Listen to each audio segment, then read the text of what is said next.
Hello and welcome to Parenting with a Punch show. I am your host, Amanda Houle, founder of Parenting with a Punch. Thank you for joining us. I have my guest here, Marissa Siegel, licensed speech therapist out of Portland, Oregon. We are here in live. This is probably our third or fourth time today. So welcome, Marissa.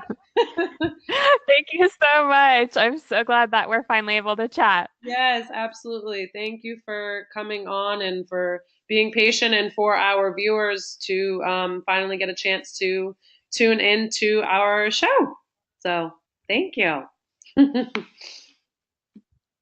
So, okay, talk to us. The your book that you just recently published, Sammy Goes to Speech. Tell us all about it. So, Sammy Goes to Speech. I just published it just a few weeks ago. We're official, so it is available as an ebook and as a paperback edition. And I'm super excited. This is my first book, so hopefully there will be many more to come. But this is a really exciting time for me. Absolutely. Congratulations. This is a huge feat that something to celebrate greatly. So so where can our viewers get your book Sammy Goes to Speech? Where can they find it? So it's available on Amazon. If you go to Amazon.com and just type in Sammy Goes to Speech, you should be able to find it. We also have a website. It's just sammygoestospeech.com. So you'll be able to click a link to be able to purchase it. And there's also materials on the website as well. Awesome. Fabulous. So for our viewers watching, go on Amazon and get the book. Is there, like I think you mentioned, there's like no speech books out there, correct? No children's books. Yeah, so when I was thinking about what kind of book I wanted to write, I did a little bit of research, and there are barely any books available that have a child who goes to speech in it, never mind a book about a child that goes to speech. So this is, a very rare thing, and I'm trying to help fill the void. Absolutely. So this is a lot of what inspired you to write this particular book, right? Or what gave you the idea to sort of like put it out there? Yeah, so last year, the SLP group that I work with, or the speech therapy group that I work with in the schools, we did a little group trying to find different books and make activities for our speech therapy based on the books. And I noticed that, of all the books, none of them had a kid that was going to speech therapy, which was so ironic. That's the one thing we were looking for. So, yeah. Very cool, very cool. So where are you originally from? You live in Portland and you were originally from where? So I grew up in Virginia, but Okay. we moved to the West Coast. We've been in California. We've been in Oregon. For a short time, I was living in Maryland. So we're hopping from state to state here. There you go. Love it. Now you work as a speech therapist, and where do you work? What town and what age do you work with? So I work in Southern Washington State. I work with preschoolers up through fifth grade. So yeah, about age 4 all the way up through fifth grade. Yep, top of elementary school. Awesome, awesome. And how long have you been there? Ooh, just a few years now. Before this, I was doing a lot in private practices. So I'm relatively new to the schools, but still have a few years under my belt. Yeah. Well, so how do you like working in a school as opposed to working out of a private practice? There's pros and cons. I really like it though. The school district that I work in is a great district. Mhm. And it's just different. The hours are different. The kind of caseload is different. Mhm. But I like being able to work with a big group of speech therapists and a big group of educators. So I like it. It's pretty nice. Very cool. Yeah. I mean, having worked in both like through agencies and schools, there's definitely a difference. So I definitely know where you're coming from.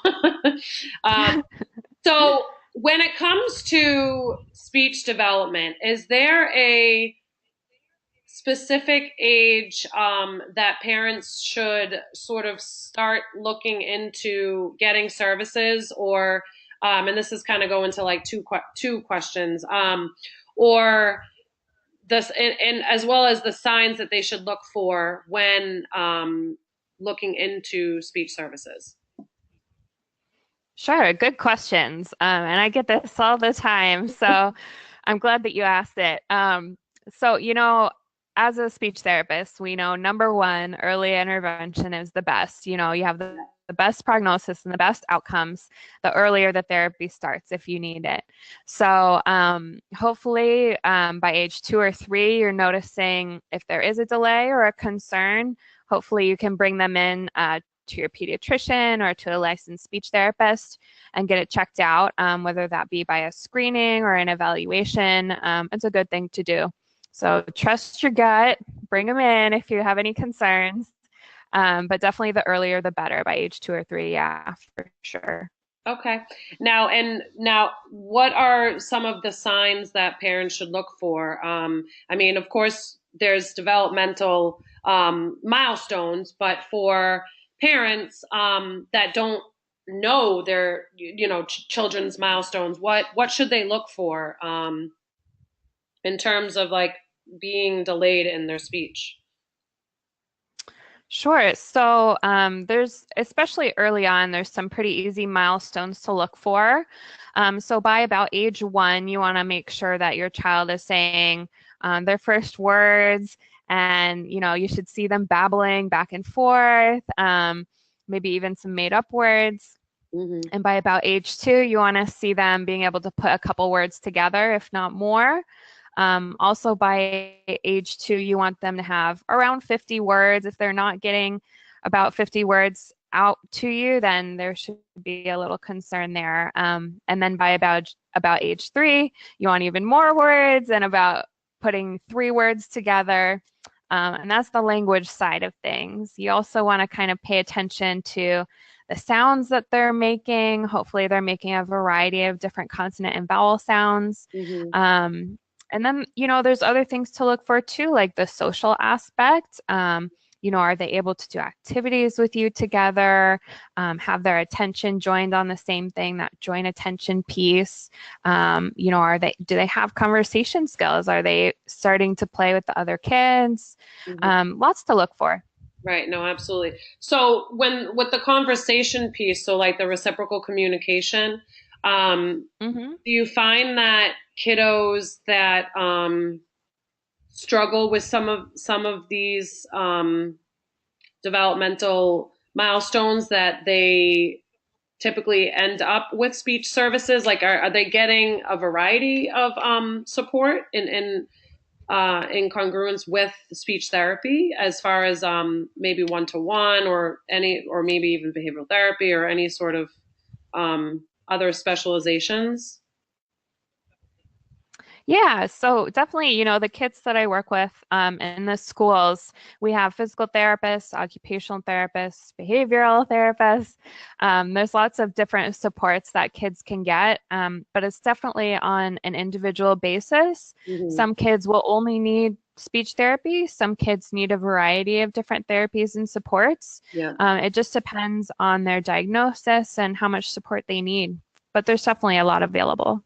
Right. Well, that's great to hear that it's available in your district, because having done a lot of research from having moved back to New Hampshire from Brooklyn, New York, the need for services or even just like one-to-one, as far as children that are falling behind in some of their developmental domains, is so very difficult. So it really, really warms my heart to hear that these type of services are available out there, because they are in New York, but some of the East Coast and even some other districts in the West Coast, unfortunately, the services aren't provided. So I think anytime I hear that they're available to kids, it makes me so happy, because they need these services, and it just, as you said, the the early intervention is so, so huge.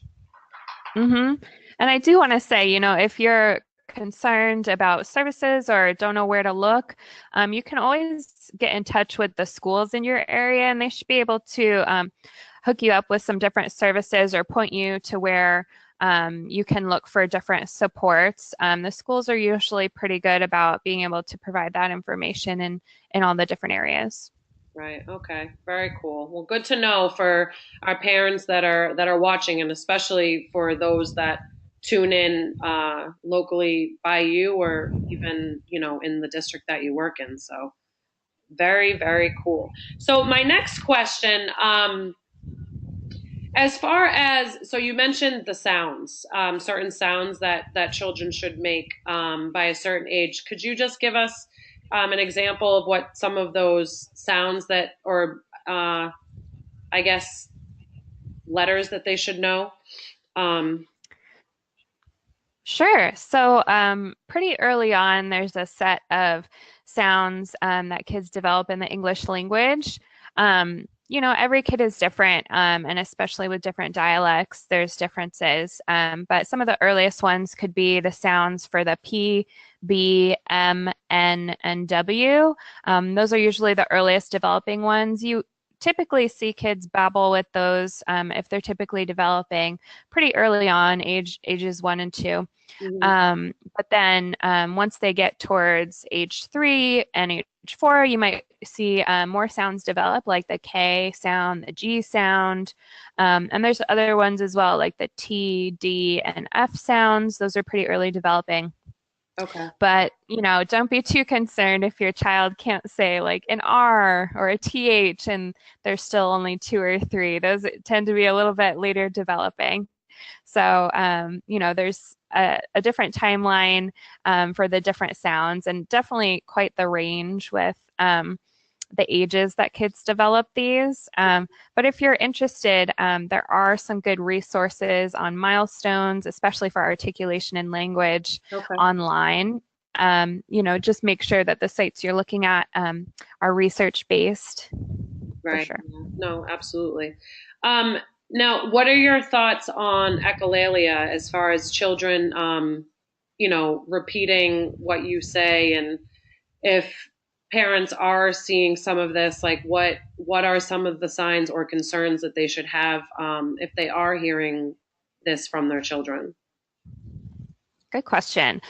So echolalia usually means an echo of what someone says. So a child repeating exactly back what someone says. And really early on, before age 1 or even into age up to age 2 a little bit, usually that repeating can be a good thing. You want your child to repeat back and kind of have a conversation going. You want them to be able to repeat mama and dada Yeah. and those little words and babbles. But as they get older, you want them to start saying some words on their own. And if the echolalia or echoing continues, you might want to think about, does my child have the social skills available to take those conversational turns, Hmm. or, the language skills as well? Because sometimes kiddos will use that echolalia if they're not quite sure what to say as well. So it could be a sign of different diagnoses. Typically, kiddos that are on the autism spectrum can sometimes have echolalia as a symptom. Hmm. So, different things to look out for sure. Right. Okay, great. Well, thank you. So, I mean, do you oftentimes see kiddos that have the echolalia not on the autism spectrum, or do you typically see the echolalia more with children on the autism spectrum? Just out of curiosity. So it definitely depends, but echolalia definitely is more of a symptom for kids on the autism spectrum. But like I said, early on, you want kids to be repeating your different sounds and different words because that's how kids are learning how Right. to say those words and sounds. But again, if you see your child only using echolalia, Mhm. then it could definitely be a symptom of being on the autism spectrum.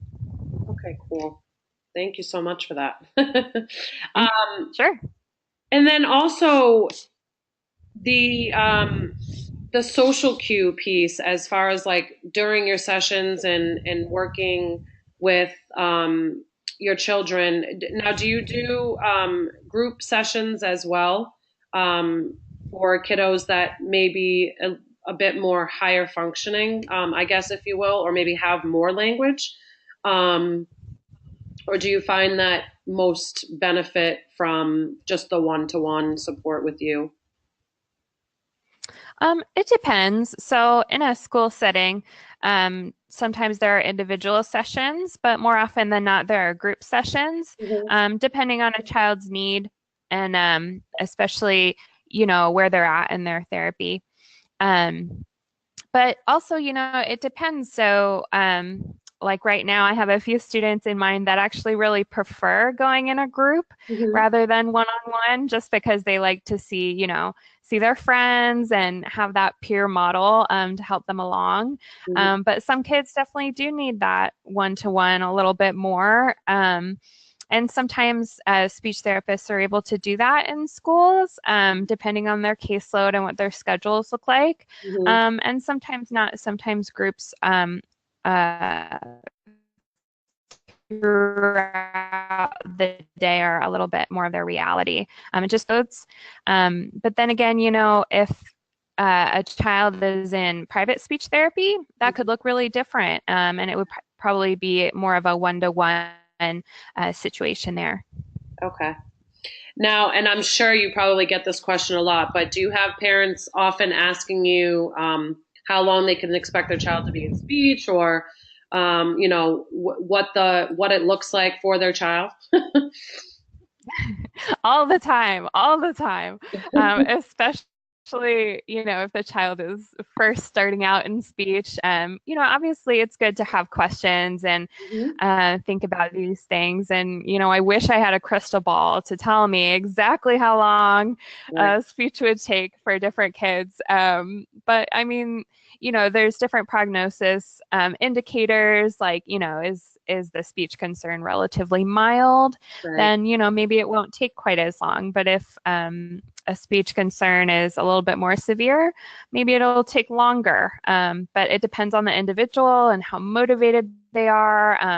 There's so many factors, like how involved parents are. The more involved they are and the more they're working on with their child at home, Mhm. typically the better prognosis as well.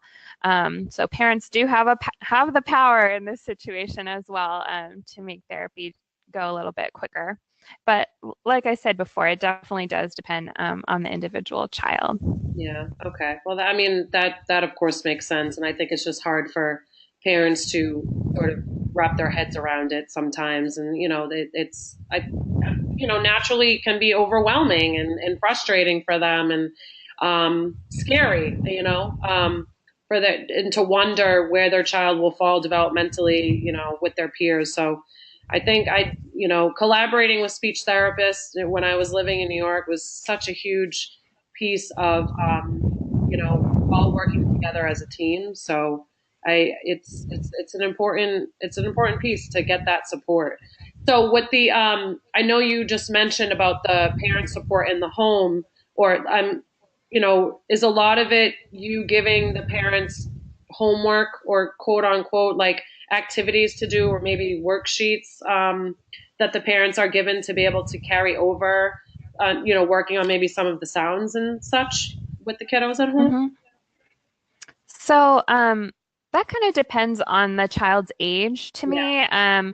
When we have these kids who are, getting older in middle school and high school and are still needing some speech support, Yep. yes, obviously, of course, we want parent support at home. Yep. But typically, especially since I'm working in the schools, we look to see how we can help them function in that school setting. Hmm. But early on, I try to give a little bit more for parents to help out with at home.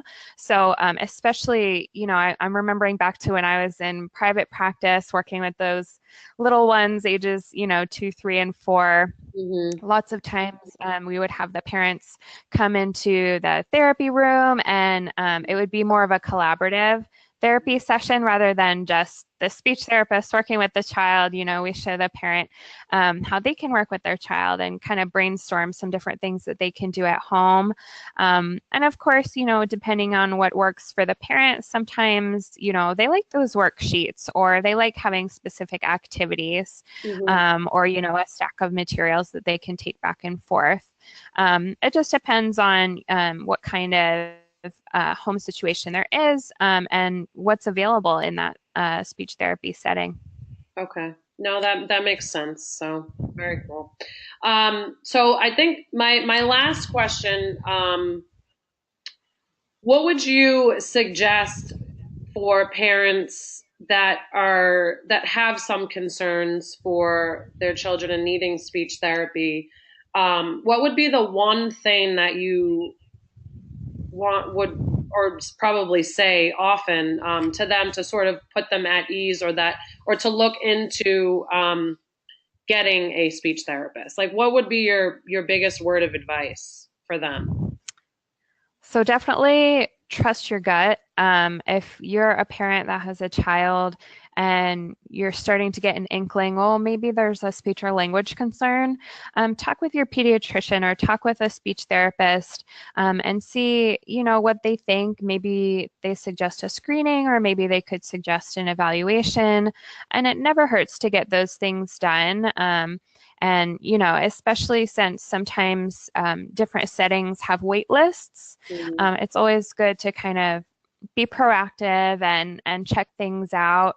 And, if you're a parent of a child who's already in speech therapy, I always recommend talking with the speech therapist as much as you can to try and get information about what your child is working on, so that you can carry over as much work at home as well. That way you're involved and you know what's going on, and you can feel empowered when you do that.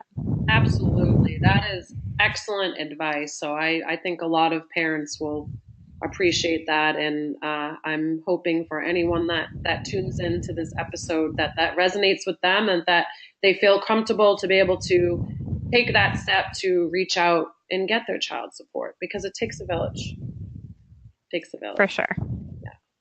Well, I want to thank you so much for being on the show today, and sorry about the technical difficulties, but we made it here and we got it done.